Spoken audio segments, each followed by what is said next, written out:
Are you ready for another adventure?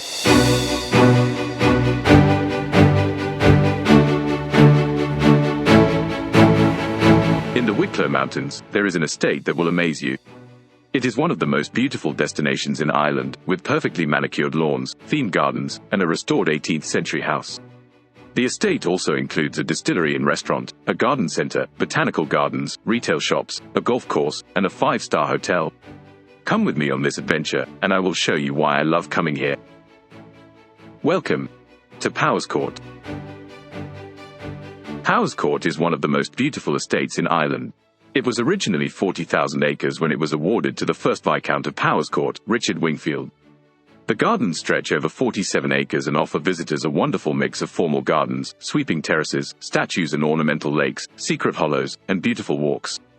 Powerscourt gets its name from its 13th century owners, the Le Poer family, or, in English, Power family. They built a castle where the Powerscourt house stands now and called it Ballytenneth Castle. The Powers would not keep the estate for long. You see, the lands around the castle had belonged to the O'Toole family for centuries, and they wanted them back. The castle was attacked several times, and records show that in 1316, the government had taken possession to defend against the Irish.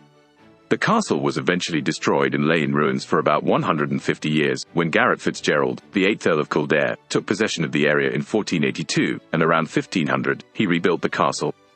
But the O'Tooles were not having that either, and it was destroyed again in 1535, during the rebellion of Silken Thomas. Then, 3 years later, the lands were granted to the Talbot family of Bellegarde, who later built Bellegarde Castle in the 18th century. This part of the Talbot family is not the same that built Malahide Castle. So, the Talbots took over the lands in 1538, but they gave this part of the estate back to the O'Tooles, who held it for about 65 years, until Phelim O'Toole's death in 1603. Richard Wingfield was then granted a 21-year lease on the lands, ending the O'Toole's lineage on the estate. He would later receive the lands forever from Queen Elizabeth I of England. The story goes that Richard Wingfield visited Queen Elizabeth after a particular battle to pay his respects. The Queen asked him, "Well, Sir Richard, what is to be your reward?" He bowed, and said, "The scarf that your Majesty wears will be sufficient reward for me." So the Queen placed the scarf over his shoulder. Richard was knighted, appointed Marshal of Ireland, and received Powerscourt estate as his reward. He converted the ruined Ballytenneth Castle into a great mansion. The original castle walls were incorporated into the construction. This was the beginning of the 350 years of the Wingfields in Powerscourt. Sadly, the mansion was destroyed by fire in the rebellion of 1641, when the Irish rebelled against King Charles I. It is not clear what happened after that, but the Great House was rebuilt in 1731, which is the house we see today. Well, mostly, anyway, and I'll explain in a moment.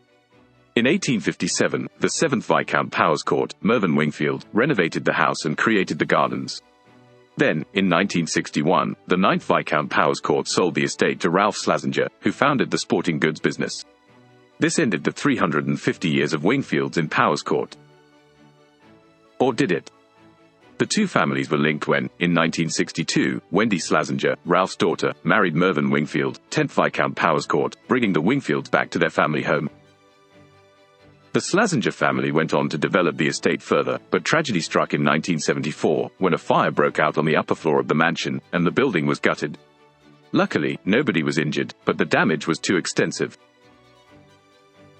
In 1996, Michael Slazenger, Ralph's son, decided to rebuild it, at least partially. The building was repurposed, and 2 rooms were restored to their original glory. These rooms are currently used for events, such as weddings. The rest of the building was converted into retail shops, including the Evoca tea rooms. It is also the gateway to the gardens. Today, Powerscourt estate is managed by Sarah Slazenger, Michael's daughter. Her cousin, Alex Slazenger, is the head gardener, keeping the estate in the family. I must say, they are doing a splendid job, and Powerscourt is now one of the most popular tourist destinations in the country. Sarah has even added a whiskey distillery to the estate, where you can take guided tours as well as sit in the restaurant and taste their blends.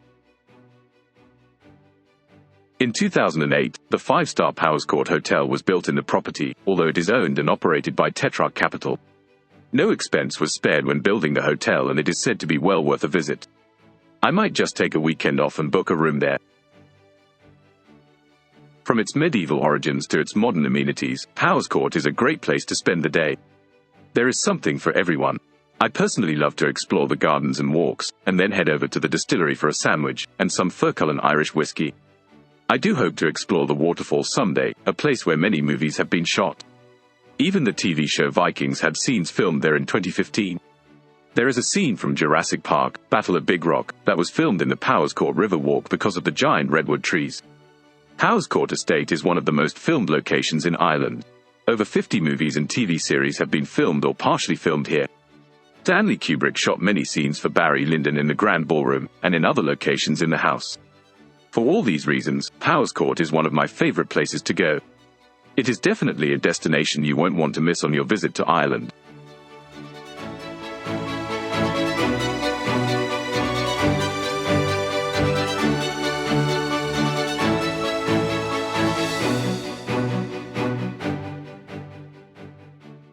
Let me know what you thought of Powerscourt in the comments below. If you have visited, tell me of your experience. I love to read your stories.